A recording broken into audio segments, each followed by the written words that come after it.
कृष्ण कृष्ण कृष्ण हरे हरे पुंडलिक वरदा विठ्ठल श्री ज्ञानदेव तुकाराम पंढरीनाथ भगवान की जय। माऊली ज्ञानेश्वर महाराज की जय। जगद्गुरु तुकाराम महाराज की जय। ज्ञानेश्वर भगवान की जय। सर्वेश्वर भगवान की जय।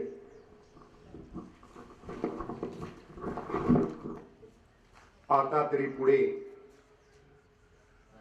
हाची उपदेश नका करू नाश आयुष्याचा, सकळांच्या पायी माझे दंडवत, आपुलाले चित्त शुद्ध करा, हित ते करावे देवाचे चिंतन, करुणी या मन एकविध, तुका म्हणे लाभ होय तो व्यापार, करा काय फार शिकवावे,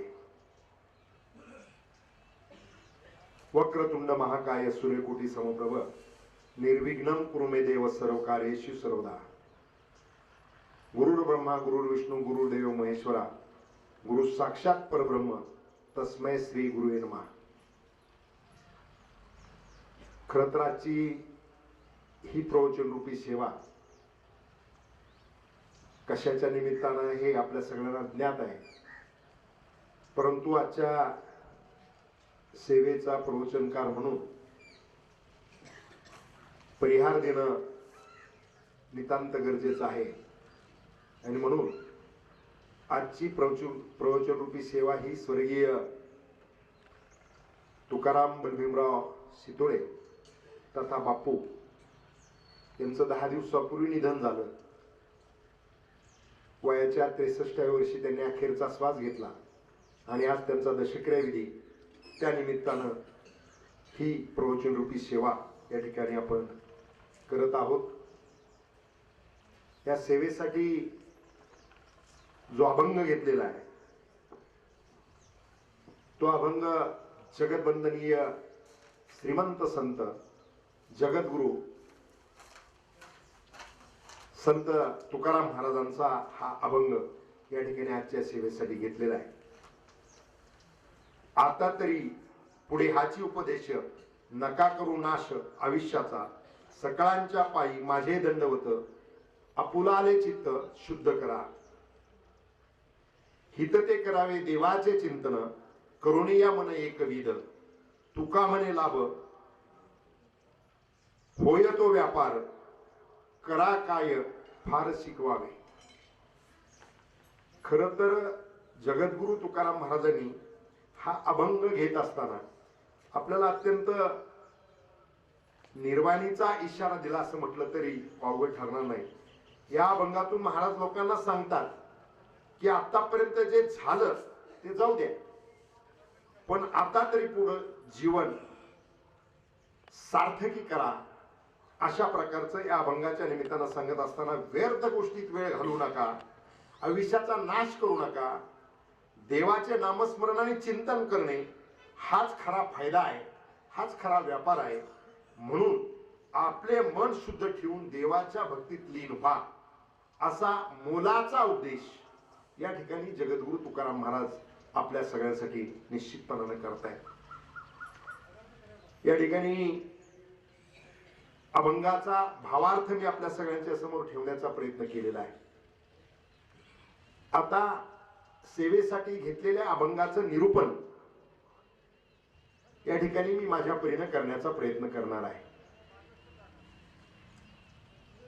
तुकाराम महाराज म्हणतात आता तरी, म्हणजे आता आपण कधी म्हणतो, आता तरी कधी म्हणतो, आता झालं ते झालं सगळं, आता तरी. आता तरी म्हणजे ही एक लक्ष्मण रेषा आहे. आयुष्यामध्ये मागे काय घडलं ते आता सोडा आणि पुढे काय करायचंय याचा उद्देश तुकाराम महाराज या अभंगातून करत असताना, खरं तर या ठिकाणी मनुष्य जीवनामध्ये आपल्याला म्हणजे अनमोल ध्येय खरं तर हा मिळालाय.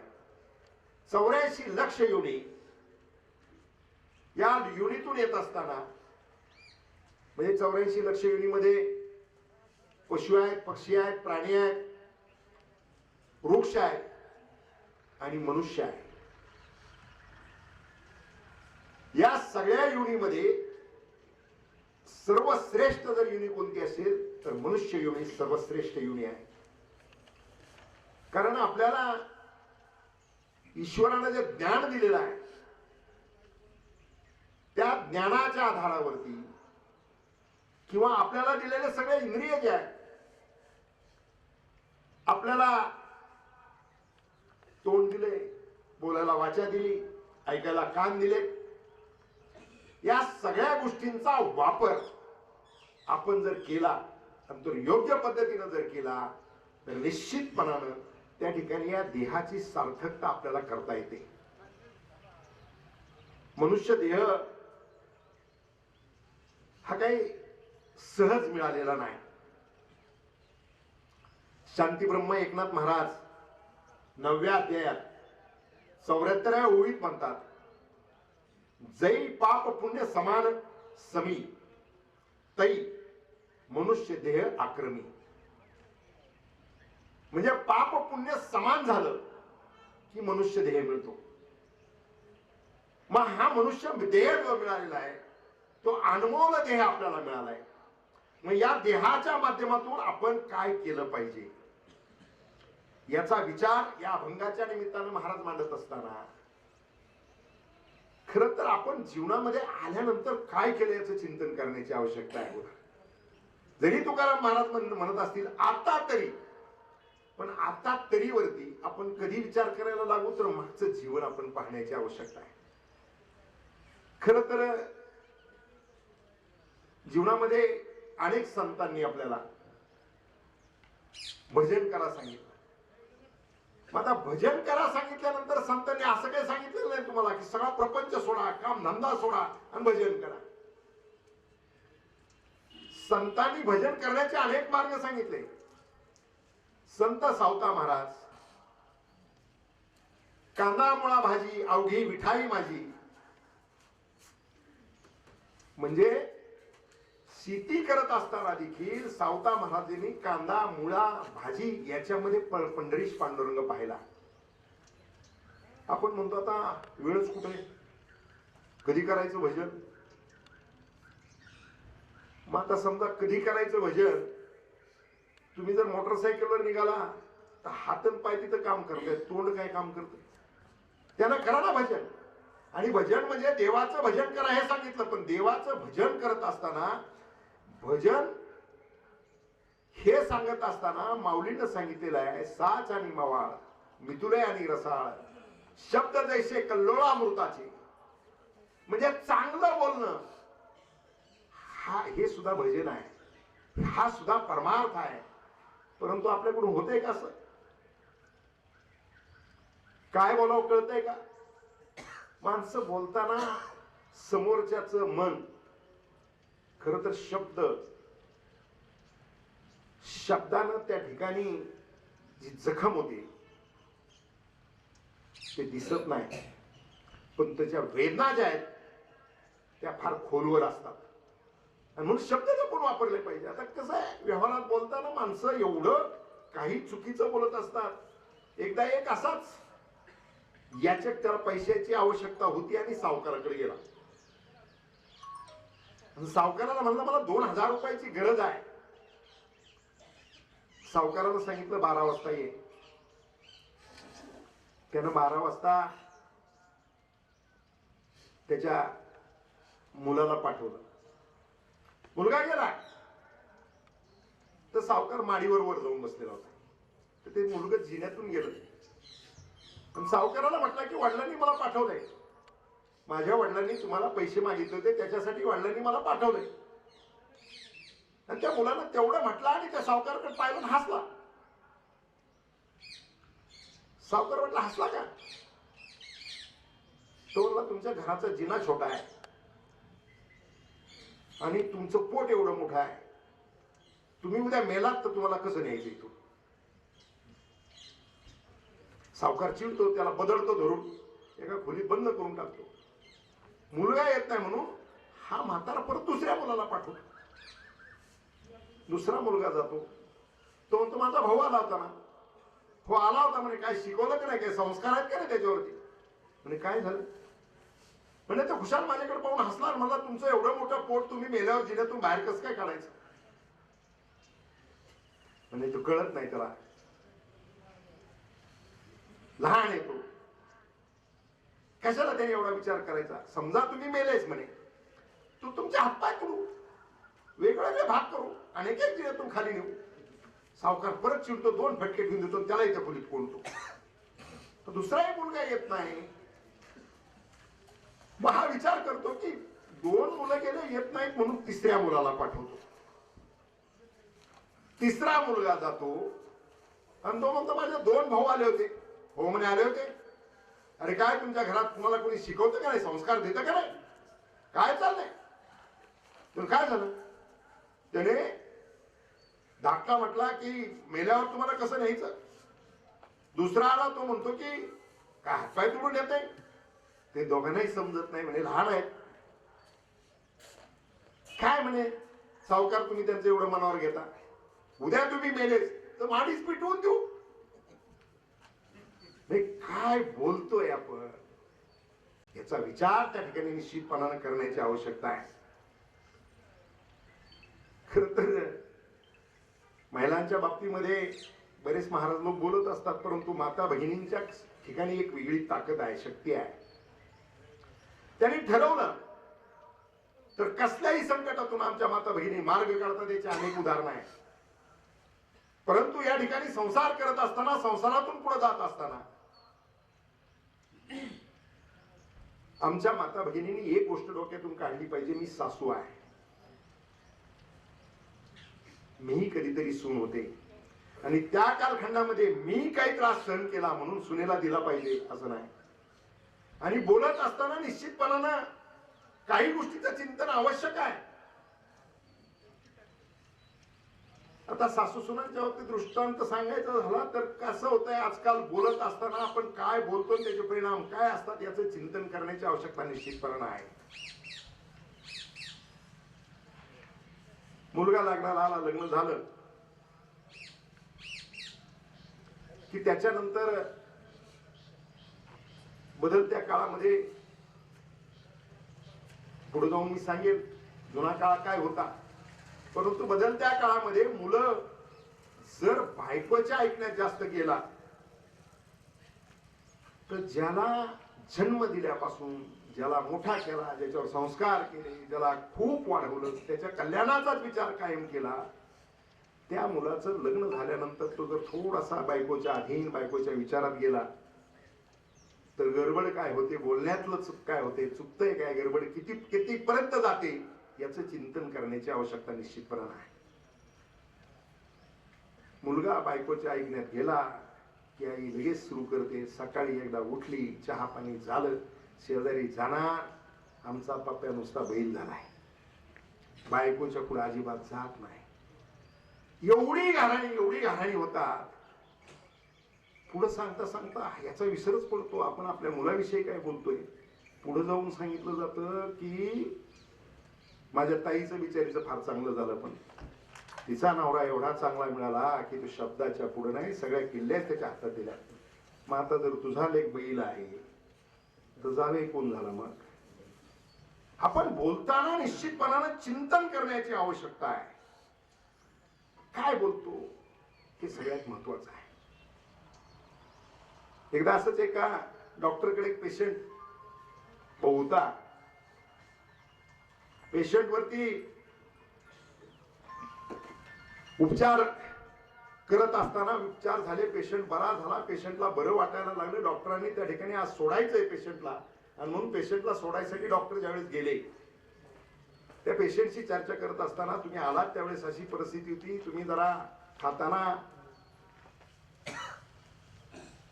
पुढचं नाही सांगत, बाकीच्या गोष्टीचा थोडासा विचार करा, जीवाला जरा खाल्लं पाहिजे, चांगलं खाल्लं पाहिजे, चांगलं जीवन जगलं पाहिजे, असं डॉक्टर त्या पेशंटला सल्ला देत होते. मग काय काय खायचं ते सांगत होते. जवळच त्यांची धर्मपत्नी बसलेली होती.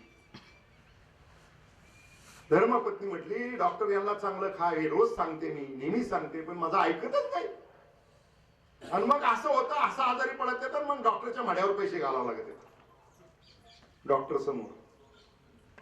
म्हणजे आपण काय बोलतो हा विचार निश्चितपणाने चिंतनाच्या दृष्टिकोनातून आवश्यक आहे. कधी काय करावं, काय केलं पाहिजे याचा देखील विचार केला पाहिजे. एकदा एक विवाह इच्छुक तरुण लग्न होत नाही म्हणून तो विचार करतो की देवाला प्रसन्न करून घेतलं पाहिजे, देव प्रसन्न झाल्याशिवाय लग्न होणार नाही. आता तरुणांच्या बाबतीत ती स्थिती आहे. आपल्याला भेटणारे 10 माणसं भेटले तर त्याच्यातले 7 माणसं सांगतात मुलासाठी मुलगी बघा. जुना काळ वेगळा होता. तो गेला तपश्चर्याला जायचं, कुठं जायचं, तो गेला हनुमंताच्या मंदिरात बसला आणि हनुमंतरायाची तपश्चर्या केली, खूप तपश्चर्या केली. हनुमंतराय प्रसन्न झाले आणि हनुमंतरायाने विचारलं, काय बालका, काय इच्छा आहे? त्यानं सांगितलं की माझं लग्न होत नाही. हनुमंतराय म्हणले, बाळा जागा चुकलास, मी नैष्ठिक ब्रह्मचारी आहे, माझा लग्नाचा संबंध नाही, तू लग्नाचं मागणं करायचंय त्याच्यासाठी तपश्चर्या माझी केली. जा म्हणे, हा मान जो आहे तो प्रभू श्रीरामाकडे मिळतोय, प्रभू श्रीरामाची प्रार्थना कर, ते प्रसन्न होतील, जा तू. तो प्रभू रामाकडे जातो, रामाची प्रार्थना करतो, राम त्या ठिकाणी प्रसन्न होतात. राम विचारतात काय, तो म्हणतो की महाराज माझं लग्न होत नाही, माझं लग्न झालं पाहिजे. प्रभू श्रीराम प्रसन्न होऊन आशीर्वाद देतात, तथास्तु म्हणतात, लग्न होईल म्हणतात, लग्न होतं, चांगली मुलगी मिळते, चांगला संसार सुरू होतो. आणि चांगला संसार सुरू झाल्यानंतर काही दिवसानं हे नवरा बायको यात्रेत फिरायला जातात. यात्रेत फिरायला गेल्यानंतर गर्दीत बायकोचा हात सुटतो, बायको यात्रेत चुकते. 8 दिवस पाहतो, 15 दिवस पाहतो, बायको काही सापडत नाही. त्याला वाटतं रामाच्या आशीर्वादानं बायको मिळाली, रामानं दिलेला प्रसाद आहे म्हणून पुन्हा प्रभू रामाच्या मंदिरात जातो, तिथे तपश्चर्या करतो. प्रभू राम प्रसन्न होतात. आता काय झालं म्हणून विचारतात. तो म्हणतो बायको हरवली, बायको सापडत नाही, 15 दिवस झालं. प्रभू श्रीराम म्हणतात, अरे सीता ज्यावेळेस रावणानं अपहरण केलं तिच्या शोधासाठी मी हनुमंतरायाला पाठवलं. आता तू मला मागून काय मिळणार आहे, तो हनुमंतरायाकडे जा. मग तो हनुमंतरायाकडे जातो, मग ते त्याची बायको मिळते वगैरे सगळ्या गोष्टी दृष्टांत आपण लक्षात घेण्याची आवश्यकता आहे. म्हणून त्या ठिकाणी मर्म जाणण्याची आवश्यकता आहे की काय आपण करतोय, काय केलं पाहिजे, कुठे केलं पाहिजे, कशा पद्धतीने आपण पुढे गेलं पाहिजे, हे मर्म जाणण्याची आवश्यकता निश्चितपणानं आहे. म्हणून तुकोबाराय या अभिंगातून आपल्याला उपदेश करत आहेत. आता तरी पुढे हा उपदेश सांगताय. जीवन बघा, कालखंड बघा. मी होसाहेब आध्यात्मिक फार काय मी सांगणार नाही, कारण अनेक महाराज मंडळी अध्यात्माच्या आधारावरती किंवा अध्यात्मात आपल्याला त्या ठिकाणी जीवनाचं कल्याण कशामध्ये आहे त्याच्या बाबतीमध्ये सांगण्याचा प्रयत्न करत असतात. परंतु ही एक जागा आहे. खर तर बहु 3 वर्षापूर्वी आपण पालखी सोहळा सुरू केला. तुम्ही सांगितलं या क्षेत्राचा थोडासा अभ्यास करा.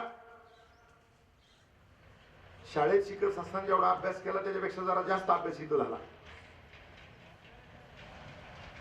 परंतु अभ्यास करत असताना असा एक विचार होता की प्रवचन करत असताना आपण वेगवेगळे सत्य त्या कार्यक्रमामध्ये करावं.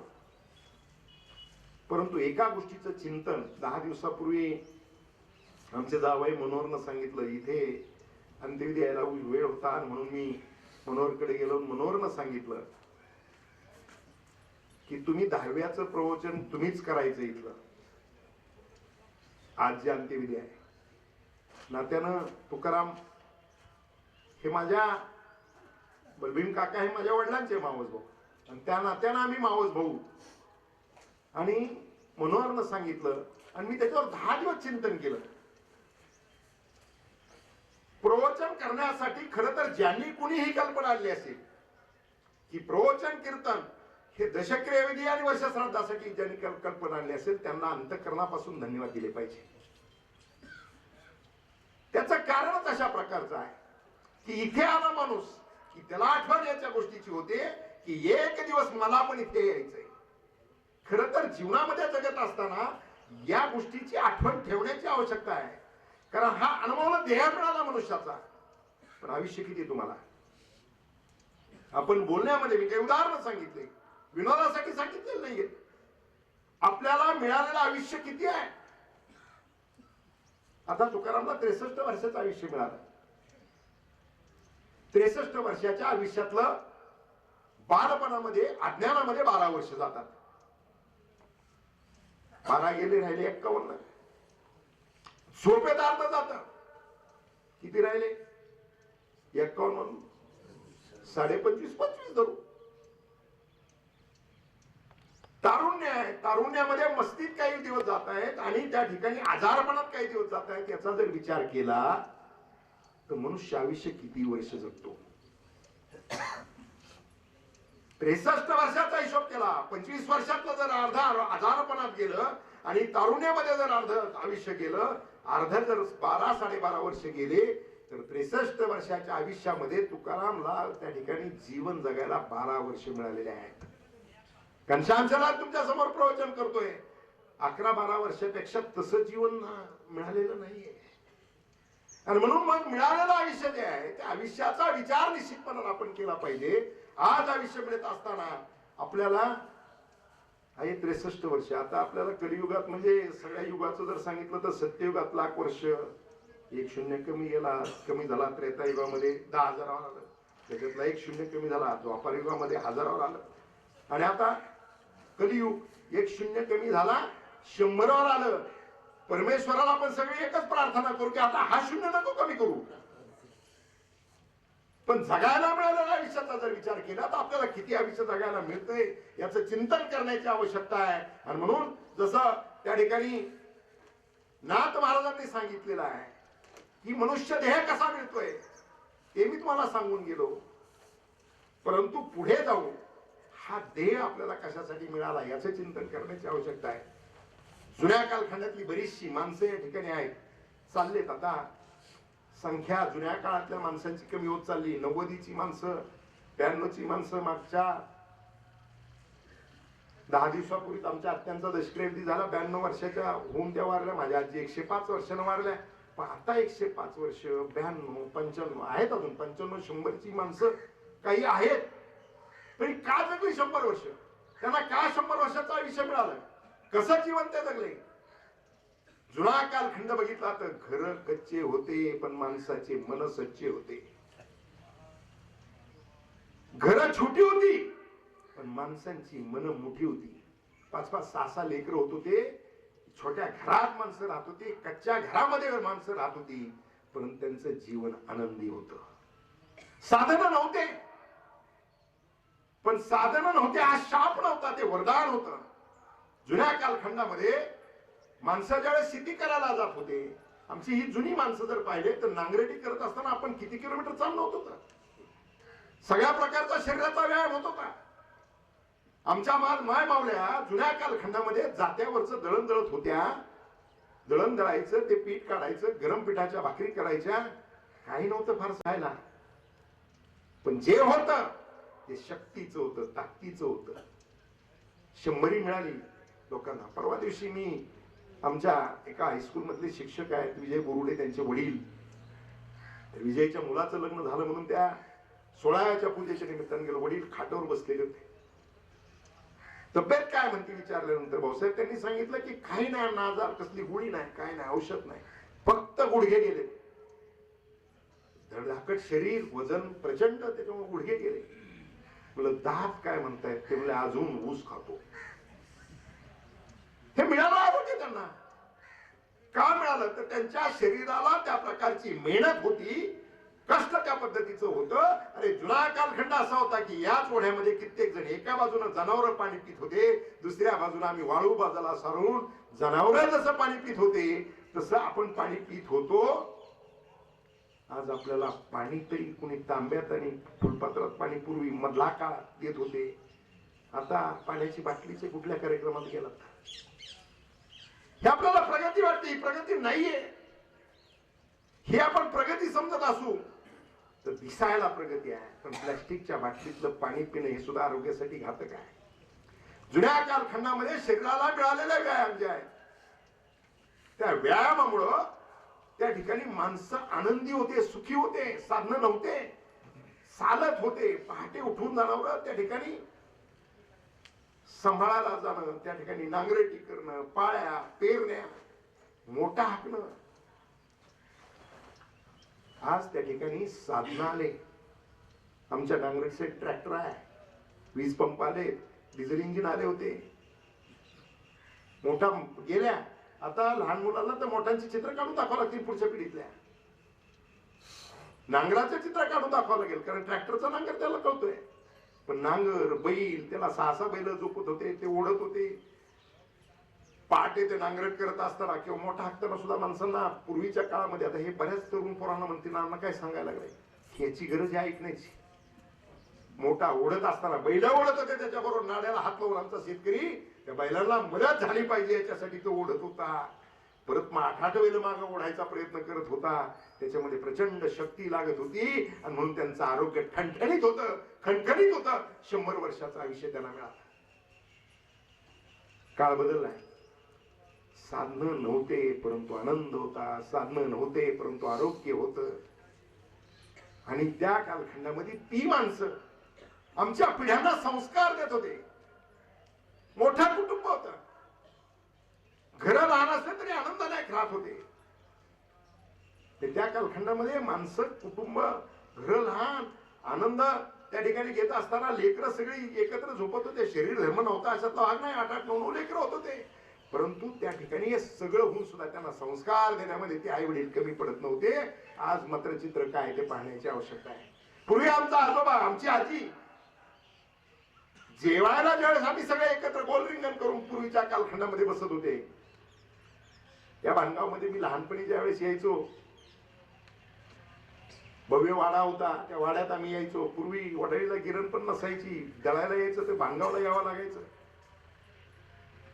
पण आल्यानंतर अक्कांचं मन जे आहे ते एवढं मोठं मन भरून यायचं की नातू आला, बहिणीचा नातू काय, माझा नातू काय. मग आल्यानंतर आग्रहानं जेवायला बसवायचं, जेवायला घालायचं, प्रेमानं बोलायचं. तुझं काय चाललंय, बाईचं कसं आहे, तुझ्या आईचं कसं आहे, नानाचं काय चाललंय. ह्या चौकशा पूर्वीच्या कालखंडामध्ये जुनी माणसं करत होती. आता पाहुणा आल्यावर पाणी घेऊन जा, ती पहिल्यांदा विचारते मोबाईलची पिनचं चार्जर आहे का. ती तुमचं पोरग काय शिकत विचारित नाही, त्याचं काय चाललंय विचारित नाही, चार्जर आहे का. कारण मोबाईलची बॅटरी डिस्चार्ज झाल्यानंतर याला वाटतं मी जगल का नाही जगल, ही अवस्था आपली झाली. साधना आले, पण त्या साधनाच्या अधीन आपण किती गेलोय.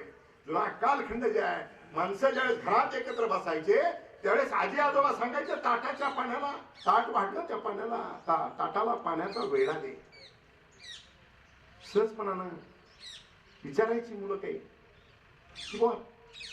ताटाला पाण्याचा वेळा दिल्यानंतर भाजी भाकरीची काही पाची पकवान होतात का. आजी आजोबा सांगायचे. म्हणजे आता एवढं विचारायचं धाडस नव्हतं, पण तेच सांगायचे पुढे जाऊन.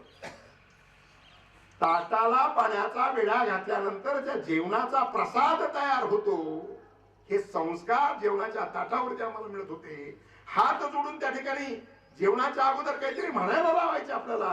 हे म्हणल्यानंतर प्रश्न मनात निर्माण व्हायचा की हे म्हणल्यानंतर काय होतं. आजी आजोबा जुनी माणसं सांगायचे, हात जोडायचे याच्यासाठी, ज्यांनी पिकवलंय त्याच्यासाठी, हात जोडायचे याच्यासाठी, जिने शिजवलंय त्याच्यासाठी, हात जोडायचे याच्यासाठी, ज्यानं भूक दिली त्याच्यासाठी. हे संस्कार आम्हाला ताटावर दिले जात होते. आज घर मोठे झाले, प्रत्येकाला वेगवेगळी खोली आहे, पण जेवायला सगळे एकत्र बसतील का हा प्रश्न आहे. कोण कधी जेवतो याचा कोणाला मेळ लागतोय का. पूर्वीच्या कालखंडामध्ये पहाटे उठावं हा एक संस्कार होता. कारण घरातली माणसं पहाटे, म्हणजे नांगराला जायची माणसं, त्यावेळेस कोणतं घड्याळ होतं तुझ्या माणसांकडे, कोणतं घड्याळ होतं. आकाशाकडे बघायचं, चांदणी, ते तिरकूट, कोंबडा आरवणं. आता कोंबडा कधी बी आरवतोय. पण त्या कालखंडामध्ये आमची माणसं साधन नव्हत्या, घड्याळ पण नव्हता, पण बरोबर त्या ठिकाणी पहाटे जाणार, नांगरट करणार. ते नांगरट होईपर्यंत माय मावल्या इकडून दळून त्या ठिकाणी भाकरी करून बांधावरती जेवण घेऊन जात होते. खायला जे काय होतं त्याचा जो आनंद होता, आजच्या पाची पकवानामध्ये आनंद नाही. जुना कालखंड गेला. त्या कालखंड पुन्हा आपल्याला त्याची आठवण करावी लागेल. पुन्हा एकदा सुसंस्कारासाठी परिवाराला एकत्र येण्याची आवश्यकता आहे. परिवाराची की हे ताकद होती. जुन्या कालखंडामध्ये ज्याचं घर मोठं आहे, ज्याच्याकडे घरातल्या सदस्यांची संख्या जास्त आहे, त्या घराचा एक वेगळा दबदबा होता. आज आम्ही एकत्र नाही, आम्ही मनानं एकत्र नाही. दुःखाचं कारण काय आहे? दुःखाचं कारण काय असेल तर ही सगळी कारण आहेत. आम्ही आज फार गोष्टी पाहतो बारकाईनं. या सगळ्या गोष्टी जर बारकाईनं पाहिल्या, आपण जर विचार केला, तर माणसं त्या ठिकाणी असा विचार करतात की काय दुःख आमच्या वाट्याला आलंय. आमच्या माता भगिनींचे प्रकरण पाहतो आम्ही. राजकीय जीवनामध्ये त्या ठिकाणी नवरा बायकोचे वाद आणि सासू सुनांचे वाद आणि त्याच्यातून निर्माण झालेले प्रसंग पाहतोय. हजारो केसेस कोर्टात पेंडिंग आहेत. जुन्या कालखंडामध्ये घरात एखादा माणूस असायचा, त्या माणसाचा शब्द अंतिम असायचा, तो सांगेल तो शब्द प्रमाण असायचा. घरात मिटलं नाही तर गावात गेला तर गावाच्या प्रमुखाचा शब्द अंतिम असायचा. त्याचं कारण त्या प्रमुखाचंही वागणं तसं होतं आणि घरातल्या प्रमुखाचं वागणंही तसंच होतं.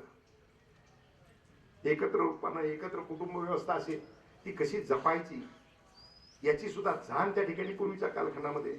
स्वतःच्या लेकराला एखादी गोष्ट कमी होईल परंतु भावाच्या लेकराला कमी होणार नाही याची काळजी घेतली जात होती. म्हणून एकत्र कुटुंब टिकत होती.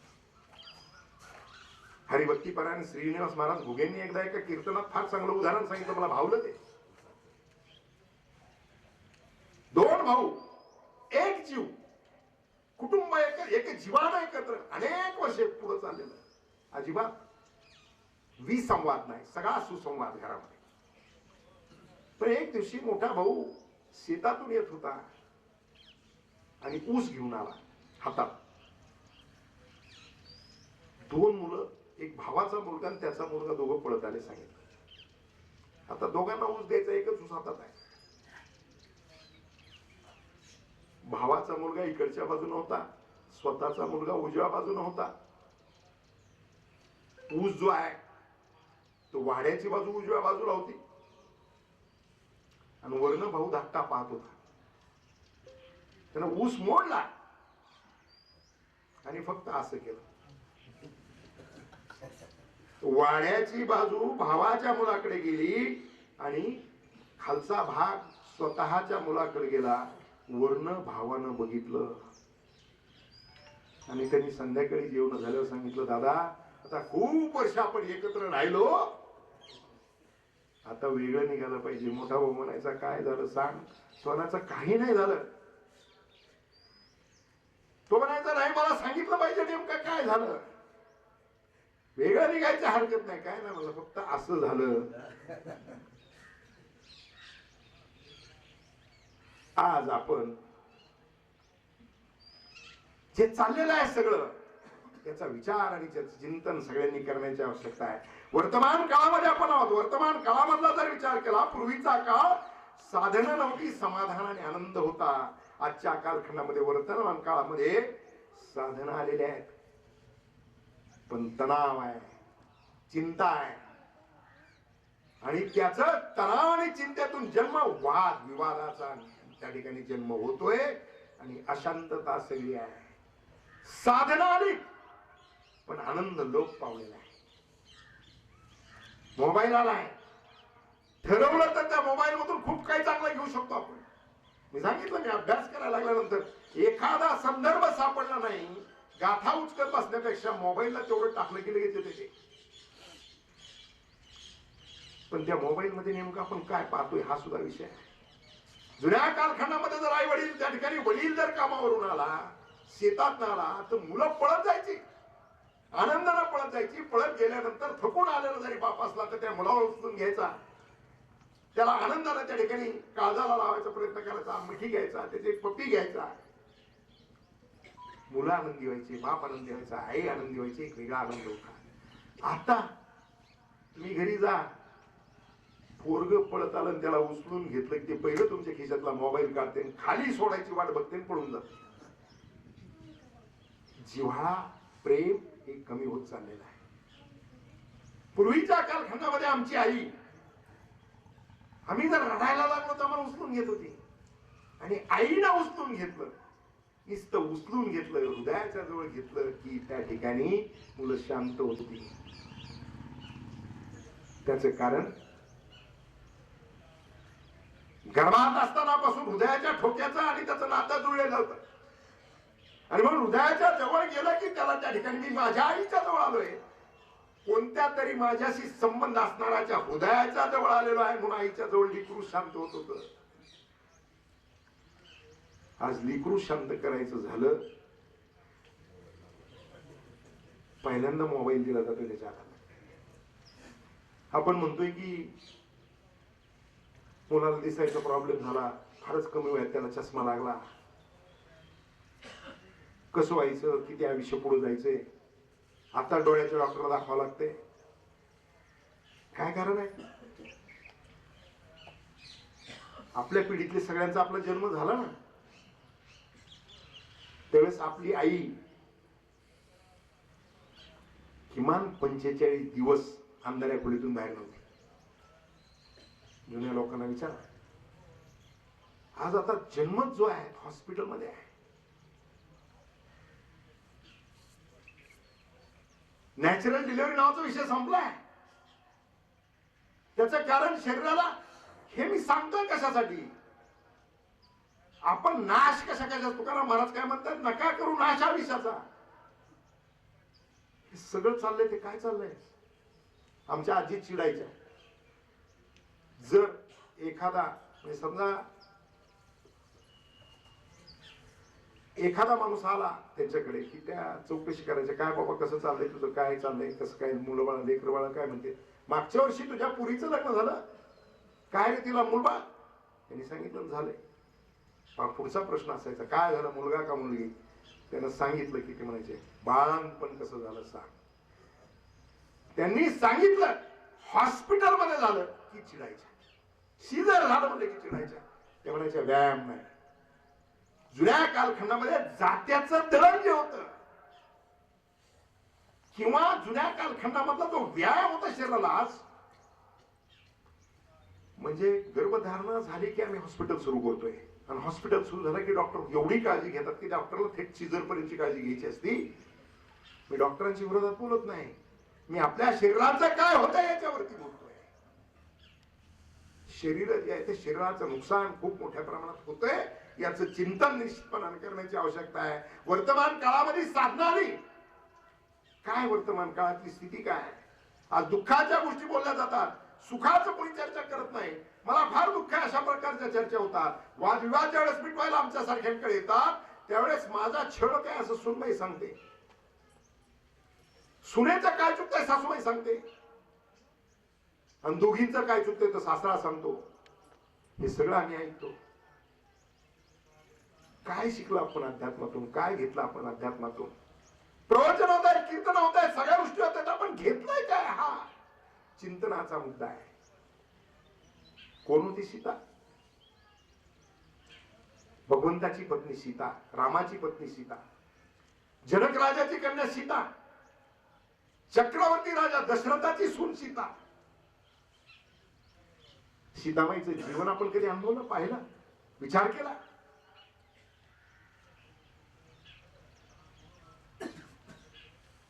जन्म मृत्यूचं तर कोणालाच फेरा चुकलेला नाही. इथं देवानं अवतार घेतले, त्यांना संपवावं लागले. सीता भगवतीचं रूप अवतार घ्यायचा आहे, आईची कुस नाही मिळाली, जमिनीतून प्रकट व्हावं लागलं. जमिनीतून प्रकट झाली, जनक राजानं दत्तक घेतली, स्वयंवर रचला, रामानं स्वयंवर जिंकला. रामाच्या गळ्यात फूल माळा घातली, मंगल वाद्य वाजण्याच्या ऐवजी परशुराम प्रकट झाला. मंगल वाद्य नाही, आनंदाची चर्चा नाही. परशुरामानं त्या ठिकाणी शिवधनुष्य कोणी तोडलं त्याला मी मारणार अशा प्रकारची वल्गना त्या ठिकाणी केली. लक्ष्मणाचा संवाद, रामाचा प्रभू रामानं केलेला संवाद, ह्या सगळ्या गोष्टी मी तुम्हाला सांगणार नाही. परंतु परशुराम प्रकट झाला, लग्न झालं, सीता माता अयोध्येत आली, राजाची पत्नी म्हणून आली, भगवंताची पत्नी म्हणून आली. 4 दिवस सुखाचे मिळाले नाही. कैकेयी प्रकट झाली आणि कैकेयीनं रामाला वनवास सांगितला. वनवासाला गेली. रावण प्रकट झाला, अपहरण झाला. रावणाला संपवण्यासाठी प्रभू श्रीराम लिंक केले, रावणाला मारलं, लंका जिंकली, विभीषणाचा राज्याभिषेक झाला, सीता मैतीतून निघाली, अग्नी प्रकट झाला, अग्नी परीक्षा द्यावी लागली.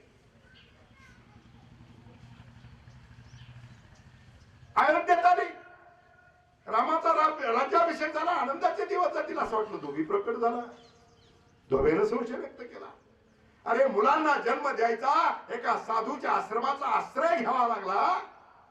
जी भगवतीचं रूप होतं तिला एवढा त्रास आहे. मला कोणत्याही माय माऊलीने उत्तर द्यावं की एवढा त्रास तुमच्या जीवनात आहे का? काय चिंतन करतो आपण? साक्षात भगवतीचं रूप तिनं जर जीवनभर एवढा त्रास सहन केला, मग आम्ही रामायण नुसतं ऐकतोय, घेतोय काय त्याच्यातून? पुन्हा परिवर्तनाची आवश्यकता आहे. मी जसं सांगितलं की अध्यात्मातले फार उदाहरणं सांगणार नाही, पण जीवन आनंदी बनवायचं असेल तर तुम्हाला काय करावं लागेल याचा विचार करण्याची आवश्यकता आहे.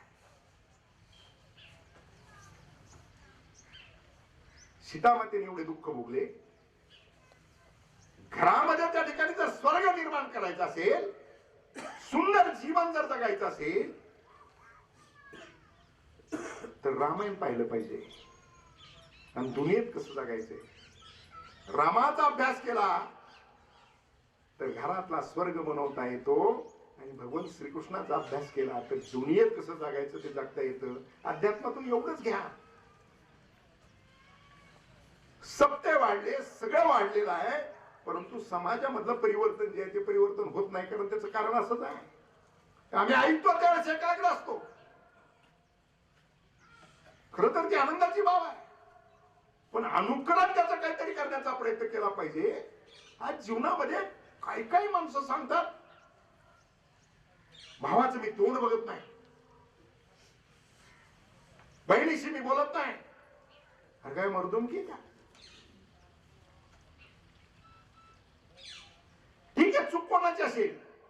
भावांच्या बाबतीमध्ये सुद्धा काही किती चांगला वागायचा प्रयत्न केला तर दुसऱ्या बाजूला प्रतिसाद जर नाही मिळाला तर तो तर काय करेल, त्याचे हात टेकतात. परंतु त्याच्यावरती पर्याय हा नाही की जीवनभर वैर ठेवावं. आपल्या वाटण्या होत असताना मी एक जैन धर्माचं नेहमी सांगतो, काही ठिकाणी जैन धर्मातली माणसं मारवाड मधून आले, व्यापार करण्यासाठी आले. ते तिकडनं आले. काही माणसं अजूनही म्हणतात की काय 4 डबे घेऊन आला होता, सेठ झाला, सावकार झाला, असं झालं तसं झालं. माझं मत असं आहे की प्रत्येक समाजामध्ये, कुठल्याही समाजामध्ये चांगल्या गोष्टी नेता असा अजिबात नाही. प्रत्येकाकडून काहीतरी चांगलं घ्या. आम्ही आपला समाज जो आहे, आणि जैन समाज, जैन समाजाचं तुमच्या गावात एक कुटुंब आहे, 2 भावाचं वाटप झालेलं, त्याच्यासाठी वाद झालेला मला काय ऐकायला मिळालं नाही. त्यांचं वाटप होतं ते घरात बसून होतं. मोहनराव, जर 2 दुकानं झाले, या गल्लीत एक दुकान असेल, दुसऱ्या भावाच्या वाटणीवरती दुसऱ्या गल्लीतलं दुकान जर गेलं तर याच्या दुकानात एखादी वस्तू मिळाली नाही तर तो म्हणतो पलीकडच्या गल्लीत जा, आपलंच दुकान आहे, तिथे दुसरी वस्तू असेल. आमचं वाटप होतं का घरात बसून? त्यांचं वाटप झालं गावात कुणालाही कळत नाही, मात्र आमचं वाटप गाव गोळा झाल्याशिवाय होत नाही. आणि गाव गोळा होतंय, वाटप होतंय. वाटप झाल्यानंतर जर गावाच्या कडची, गावाच्या जवळची वाटणी जर एका भावाला गेली आणि त्याच्या देवाला सोडलेला बैल जर शेजारच्या भावाच्या घासात चरत असेल तर कळसाला हात जोडतो, म्हणतो की घास सगळा खाऊन होईपर्यंत घरातलं कोणी बाहेर नको. हा जर विचार असेल तर आमची प्रगती कशी होणार आहे असं चिंतन करण्याची आवश्यकता आहे. चुकत असेल भाऊ, माफ करा, मन मोठं करा. जो चुकत असेल त्यानं सुद्धा हा विचार केला पाहिजे की मी चुकत असताना सुद्धा भाऊ मला माफ करतोय. मग त्यानं सुद्धा कुठेतरी बदलायचा प्रयत्न केला पाहिजे. नाही तर म्हणतात तुम्ही दिला सल्ला, आम्ही नीट वागलो, पण तो काही नीट वागत नाही. वागण्याची जबाबदारी दोघांची आहे. तर मग बंधू प्रेम या बाबतीत रामायणात तुला पण काय शिकलो? कैकेयीला प्रभू श्रीरामाला वनवास सांगितला आणि भारताला गादी मागितली. आपण बंधू प्रेमाच्या बाबतीत बोलत असताना दोन भावांचं प्रेम असेल तर आपण नेहमी सांगतो राम लक्ष्मणासारखी जोडी आहे. सख्खे नव्हते, सावत्र होते. आपण सख्खे नीट वागणार. भरताच्या आईनं भरतासाठी राजगादी मागितली. दशरथानं वचन दिलेलं होता, रघुकुलामध्ये दिलेलं वचन, प्राण जाय पर वचन न जाय, अशा प्रकारची रघुकुल मधली स्थिती होती. दशरथानं वचन दिलं. वचन दिल्यानंतर ज्या वेळेस रामाला वनवास भरताला गादी मागितली, शोक करायला लागला दशरथ राजा.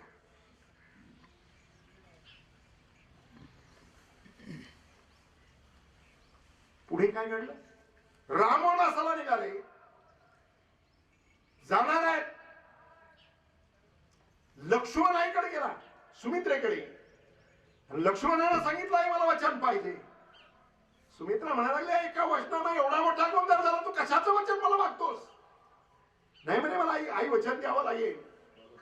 कशाचं वचन पाहिजे ते सांग अगोदर. नाही म्हणे मला अगोदर वचन दे.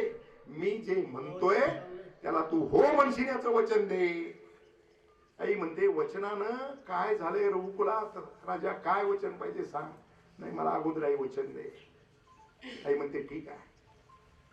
मग लक्ष्मण वचन काय मागतो की मला अडवू नकोस, मला प्रभू श्रीरामाच्या बरोबर वनवासाला 14 वर्ष जायचंय, मला अडवू नकोस.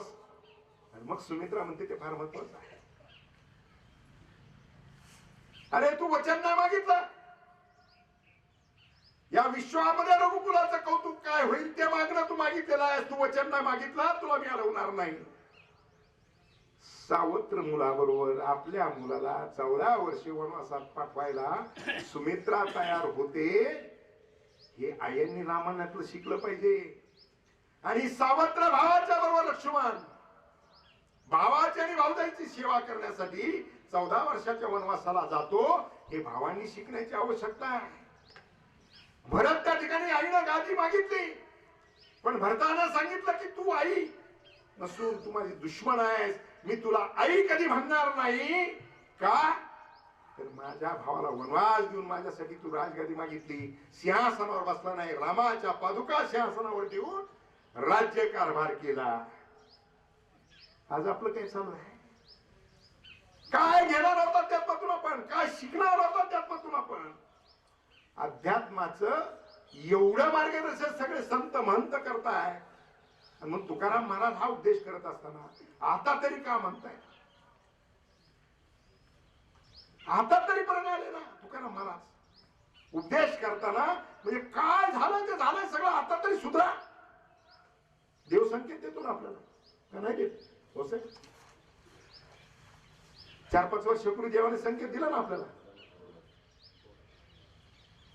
दिला ना कोरोना संकेत. बरोबर, कोरोना आला, काय स्थिती होती. पहिली लाट आल्यावर तर काय स्थिती होती.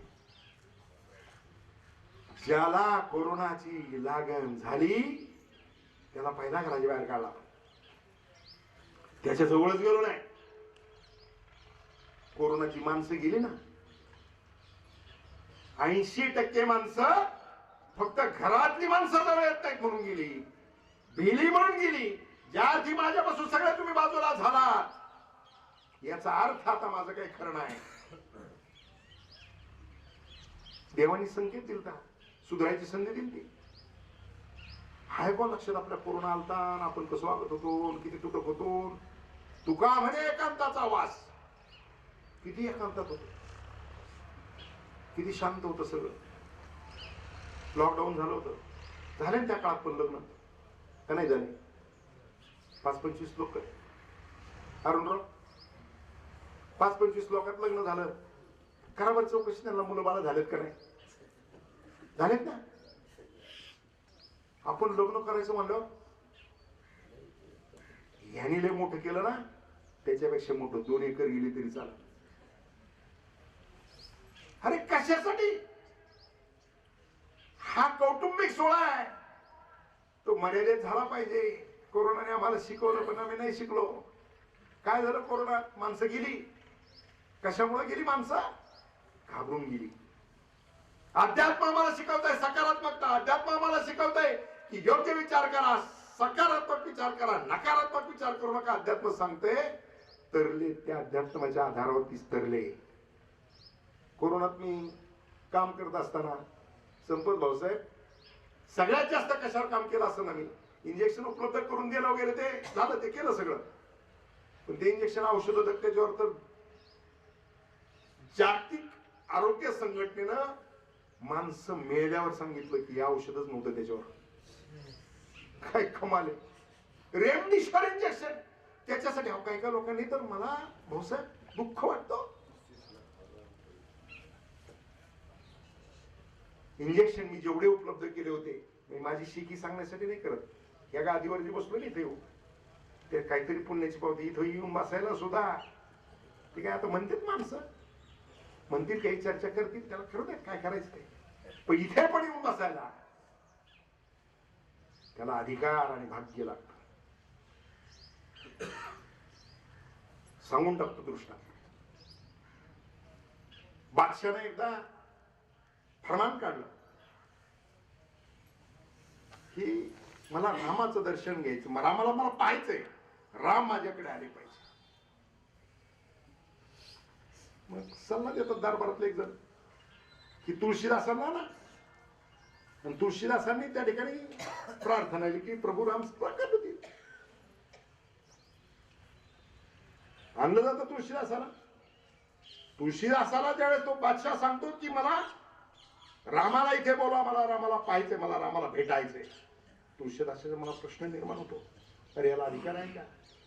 प्रभू श्रीराम याच्यासाठी कसे बोलवायचे?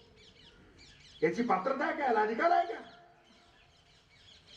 चिंतन करतो, पण तो सांगतो प्रभू राम येणं अवघड आहे, बंदिवासात टाका म्हणजे तुळशीदासाला. दिलं बंदिवासात टाकून. आता बादशाचा फरमान. तुळशीदास बंदिवासात गेल्यानंतर तुळशीदासानं चिंतन करायला सुरुवात केली आणि विचार असा केला की जर प्रभू रामाचं चिंतन केलं तर राम प्रकट होतील, आणि राम प्रकट व्हायला ही जागा नाही, मग करायचं काय? पण हनुमंतरायाचं चिंतन केलं. हनुमंतराय प्रकट झाले. तुळशीदासाला विचारलं काय? तेव्हा बादशानं सांगितलं की मला प्रभू रामाला तुम्ही त्या नामाला प्रभू रामाला पाहिजे. मग काय? त्याने पात्रता नाही. तुळशीदास म्हणजे पात्रता नाही बादशाची. हनुमंतराय म्हणतात ठीक आहे. तुळशीदास म्हणतात या संकटातून मुक्त करा. हनुमंतराय म्हणतात करतो. हनुमंतराय वानर सेना पाठवून देतात सगळ्या नगरीत.